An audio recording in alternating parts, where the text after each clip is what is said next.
Hello everyone, good morning. কেমন আছেন সবাই? আশা করছি সকলে খুব ভালো আছেন, সুস্থ আছেন, আর আমরাও বেশ ভালো আছি। আমার আজকের আরও একটি নতুন ভ্লগে আপনাদের সকলকেই স্বাগত জানাই। আজ শুক্রবার, সকাল এখন 6:30। ঘুম ভাঙতে না ভাঙতেই চলে এসেছি ছাদে। আজকে ছাদের উপরেই ব্রাশ করব। আমি, আমার হাজবেন্ড আর এই যে অনুভাগ্নি, মিষ্টু সোনা সকলে মিলেই ওপরে এসেছি। যদিও শ্বশুরবাড়িতে রোজ রোজ ছাদের উপরে উঠে ব্রাশ করি না, তবে আজকে ছাদের উপরে উঠে ব্রাশ করার একটা কারণ আছে। আমার হাজব্যান্ড আগের দিন থেকেই বলেছিল যে খেপি সকালবেলা ছাদের উপরে উঠে ব্রাশ করব, আর তখন গাছে জল দেবে, ওই ভিডিওগুলো আমি তোমার শ্যুট করে দেবো। আমি বললাম ঠিক আছে, তাই করব। আর সত্যি গো, এত সুন্দর গাছগুলি দেখে সকালবেলাতেই মনটা ভরে গেল। কিছুদিন আগেই গাছগুলি লাগানো হয়েছে। আমার শ্বশুরমশাই রোজ ফোনে বলতেন যে অনু তুমি কবে আসবে, গাছগুলোর একটু যত্ন করতে হবে। এমনকি কাকাবাবুও বলতেন যে তাড়াতাড়ি চলে এসো, নয়তো গাছগুলোকে দেখবে। ছোট কাকু, মেজো কাকু, বাবা এরা সকলে মিলে গাছগুলিকে লাগিয়েছে। কি সুন্দর গাছগুলো বসিয়েছে দেখুন। আর বেশ অনেকগুলো টব এনেছে, কয়েকটা আবার প্লাস্টিকের প্যাকেটগুলোর মধ্যেই রয়েছে। ওই কটা টব আর আনা হয়নি, শর্ট পড়েছিল একটু। তো ওই কটা কয়েকদিনের মধ্যে এনে রাখবো, ততদিন এভাবেই থাক। সব কটা গাছে এখনও অবধি ফুল ফোটেনি, তবে প্রত্যেক গাছেই একটা দুটো করে কুড়ি এসেছে। আর যে কটা গাছে ফুল ফুটেছে সেই গাছগুলির থেকে যেন চোখ সরানো যাচ্ছে না। চলুন, প্রত্যেকটা গাছে জল দেওয়া হয়ে গেছে, এরপর ব্রাশ করাটা শুরু করি। শীত হোক কিংবা গ্রীষ্ম, সকালবেলা ঘুম ভাঙানোটা খুবই কঠিন কাজ। তবে একবার যদি সকালবেলা ঘুমটা ভাঙিয়ে ফেলি, এই সকালের ফ্রেশ হাওয়াটা নিলে যেন একটা আলাদাই শান্তি আসে। আর এই সূর্য ওঠার আগের মুহূর্তটাতে আকাশটাও কি ভীষণ সুন্দর লাগে দেখুন। চলুন তাড়াতাড়ি ব্রাশটা সারি, তারপর আবার ওই বাড়ি যাবো। মা ওদিকে চলে গেছে, মনে হয় চাটা বসিয়ে দিয়েছে। ব্রাশ করার পর ওই বাড়ি গেছিলাম, মা সত্যি সত্যি চা বসিয়ে দিয়েছিল। চাটা হয়ে গেছিল, মা আবার বেগুনি করার জন্য ব্যাটারটাও রেডি করেছিল। তো মা বললো তুমি তাহলে বেগুনিগুলো ভেজে দাও, আমি ততক্ষণকে সকলকে খাবারটা দিয়ে দিচ্ছি। তো ওই বাড়িতে গিয়ে বেগুনিগুলো ভাজার পর সকলকে খাবার টাবার দেওয়া হয়ে গেছে। আর তারপর আমিও চা বেগুনি খেয়ে এলাম এই বাড়িতে। এরপর এই বাড়ির কাজগুলো টুকটুক করে ছাড়বো। যদিও এই বাড়িতে ধোয়া মোছাটা হয়ে গেছে, মানে কাকিমা নিচেটা ঝাড় দিয়ে মুছে দিয়েছেন। তবে বেশ কয়েকদিন ধরেই তো আমি বাড়িতে ছিলাম না, আর আপনারা সকলেই জানেন মা এত ঝাড়া মোছার কাজটা করতে পারে না। এমনি ঘরের সকল বাসি কাজকর্ম করে ফেলে, তবে এই ডাস্টিং করার কাজটা ঠিকঠাকভাবে পারে না। তো সে কারণে অনেক ধুলো জমে গেছে ঘরে। আজকে অবশ্য পুরো রুমটা ডিপ ক্লিন আমি করতে পারবো না, কারণ ডিপ ক্লিন করতে হলে সমস্ত জিনিসপত্র বাইরে একবার বের করতে হবে। ওপরেও যে অনেক ঝুল হয়ে গেছে, তার উপর এখন তো আমাদের এখানে মেলা হচ্ছে, তো বাড়িতে লোক কুটুম বলতে বুনোয়ারি এসেছে। তবে বিকালবেলা আবার আমার মা আরেও আসতে পারে, সে কারণে আজকে আর ডিপ ক্লিনটা করবো না। তবে যেহেতু লোকজন আসছে, তো একটু করে ডাস্টিং করে নেবো এই সামনেগুলো, যেগুলো একটু বেশি নোংরা লাগছে। তো এই যে দেখুন, এই বাড়িতে এসেই আমার প্রিয় জানলাটি খুলে নিচ্ছি, আর দেখছি জানলার গায়ে প্রচণ্ড ধুলো বসেছে। সে কারণেও জানলার ধুলোগুলো একটু ঝেড়ে নিলাম। এই যে এই ধাপটাতেও কী পরিমাণ ধুলো নোংরাটা বসেছে দেখুন। মা সবসময় জানলাটা লাগিয়েই রাখে, এটা বেশ ভালো করে, নয়তো ঘরের ভিতরে ধুলো জমে যেত। এই যে এই রডগুলোতেও কী পরিমাণ ধুলো জমেছিল বন্ধুরা। রডটাতে তো সাদা রং করা আছে, তবে ধুলো জমে জমে একদম কালো প্রলেপ পড়ে গেছিলো। যাই হোক, ওদিকটা সমস্তটাই ঝেড়ে নিয়েছি। এই পর্দার ফাঁকে ফাঁকেও একটু একটু ঝুল হয়ে গেছিলো, সেগুলো ঝেড়ে নিলাম। যেদিন ডিপ ক্লিন করবো সেদিন এই পর্দাগুলো খুলে সার্ফ জলে ভালো করে ধুয়ে নেব। চলুন, হয়ে গেছে এদিকটা পরিষ্কার করা, আর সেরকম বেশি ঝাড়াঝুড়ি করব না। আগের দিন তো ফ্রিজের ওপরটা সুন্দর করে গুছিয়ে রেখেছি, আর আয়নাটাও সুন্দর করে মুছে নিয়েছিলাম। তো ওদিকটা এখন দেখতে বেশ ভালোই লাগছে। এরপর ভাবলাম বিছনাটা গুছিয়ে নিই। তো এই যে দেখুন, মশারিটা সুন্দর করে গুছিয়ে নিচ্ছি। এখন শীতকালে বলে নাকি মশা হয় না, তবে আমাদের এখানে প্রচুর মশা হয়েছে।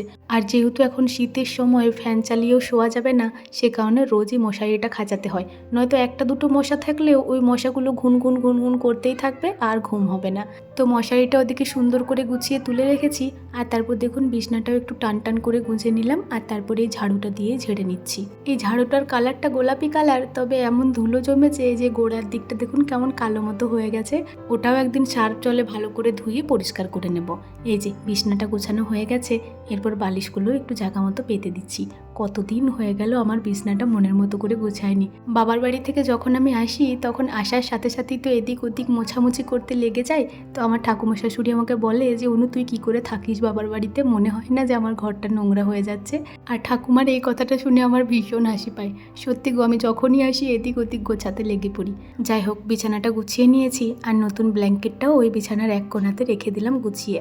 আর তারপর দেখুন, ঘরেতে আবার কত নোংরা বেরিয়ে গেছে। ওই যে জানলার পাল্লাগুলো ছাড়লাম, ওখান থেকে এই ধুলো কটা বেরোলো।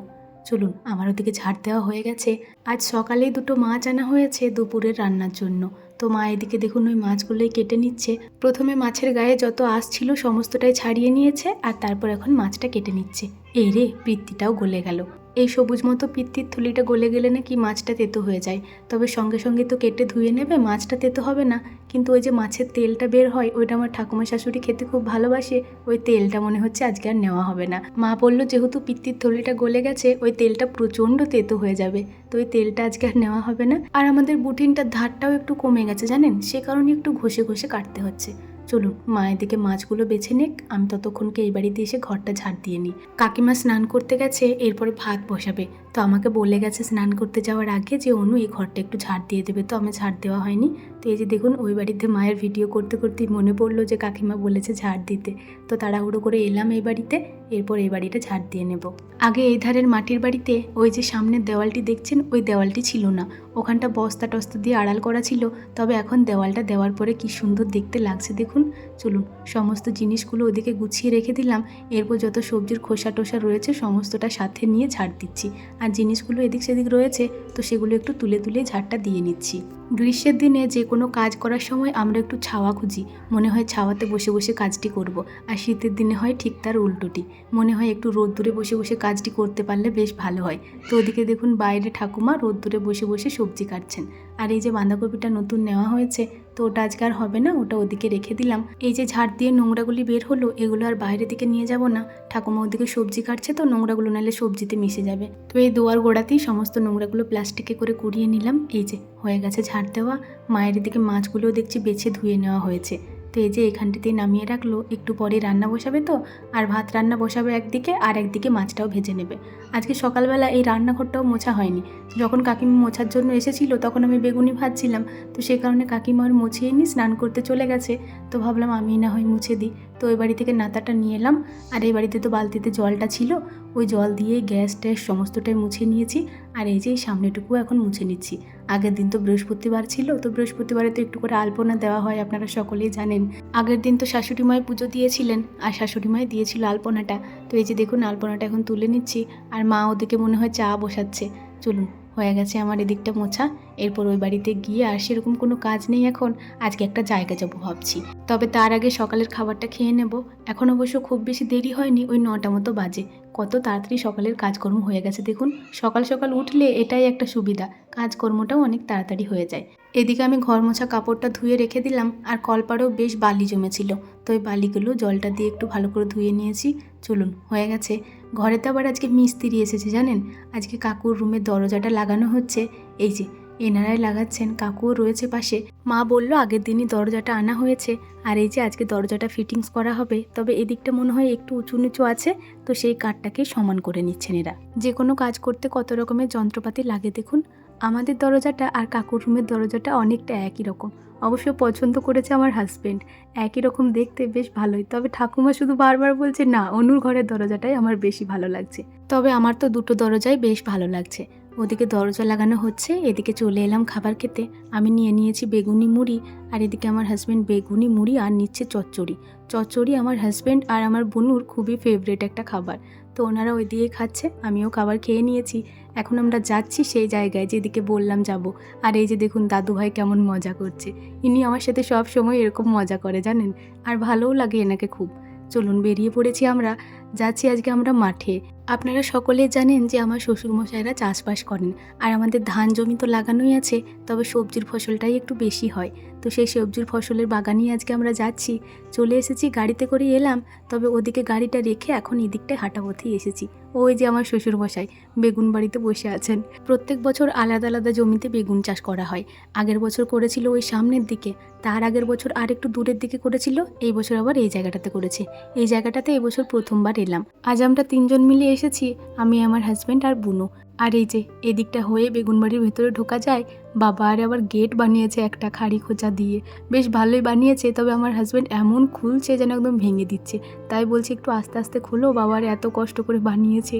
চলুন এরপর আমাদের বেগুন বাড়িতে কত বড় বড় বেগুন হয়েছে সেটা একবার দেখায়।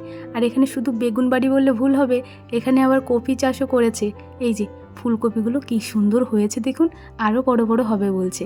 আবার লঙ্কা চাষও করা হয়েছে, যেটা একটু পরে দেখাচ্ছি। এই যে আমি প্রথমে এলাম বেগুন তোলার জন্য। এদিকে প্রথমে তুললাম একটা ছোট্ট মতো বেগুন, আর এই ছোট্ট বেগুনটা তুলে আপনাদেরকে দেখাচ্ছিলাম বলে মেজো কাকু বলছে ওইটুকু বেগুনটা দেখাচ্ছ কেন, এদিকে বড় বড় বেগুন রয়েছে ওগুলো দেখাও। এই যে কি বড় বেগুনটা হয়েছে দেখুন, একদম মানে এক হাত যাকে বলে। আর নিজেদের সবজি বাড়ি থেকে টুপটুপ করে বেগুন তুলতে কি ভালোই না লাগছে গো বন্ধুরা। এই যে বাবা আবার একটা কত বড় বেগুন তুলে দিলে দেখুন, আর বেগুনগুলো কি সুন্দর দেখতে, রূপ রং একদম দারুণ যাকে বলে। একটা একটা করে বেশ অনেকগুলোই বেগুন তোলা হয়ে গেছে। এরপর সামনের দিকে এগোতে হবে। আরও একটা মাঠে দাঁড়াবো, ওখান থেকে আবার কিছু পালং শাক নেব। তবে বাবা আবার ওদিকে একটা তুলে ফেলেছে, বলছে এটাও নিয়ে যাও। আর এই যে এগুলো হচ্ছে আমাদের লঙ্কার গাছ। বেগুন বাড়ির ভেতরেই ওই বেগুন গাছের মাঝে মাঝে একটা একটা করে লাগানো হয়েছে, আর গাছগুলি হয়েছে অসম্ভব ভালো। প্রত্যেকটা গাছে অসংখ্য লঙ্কা ধরেছে জানেন, আর লঙ্কাগুলোর ঝালটাও কিন্তু বেশ।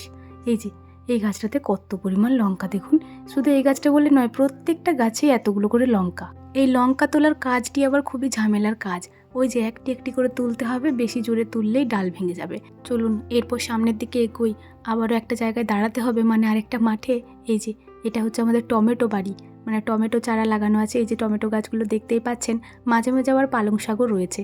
কি সুন্দর পালং শাকগুলো হয়েছে গো, একটু টান দিয়ে দিয়ে তুললেই কি সুন্দর পালং শাকগুলো বেরোচ্ছে দেখুন। একটা দুটো পালং শাক অবশ্য ফুটো ফুটো হয়ে গেছে পাতাগুলো, তবে বেশিরভাগ পালং শাকটাই বেশ সুন্দর দেখতে। এই যে এই গোছাটা কি সুন্দর হয়েছে দেখুন, একটা পাতাও ফুটো হয়নি। চচ্চড়ি রান্না করতে গেলে পালং শাক আর বেগুন এই দুটো মাস্ট, মানে এই দুটো অবশ্যই লাগবে। তারপর যদি চান আরও অনেক সবজি দিতেই পারেন, তবে এই দুটো ছাড়া চচ্চড়ি হবে না।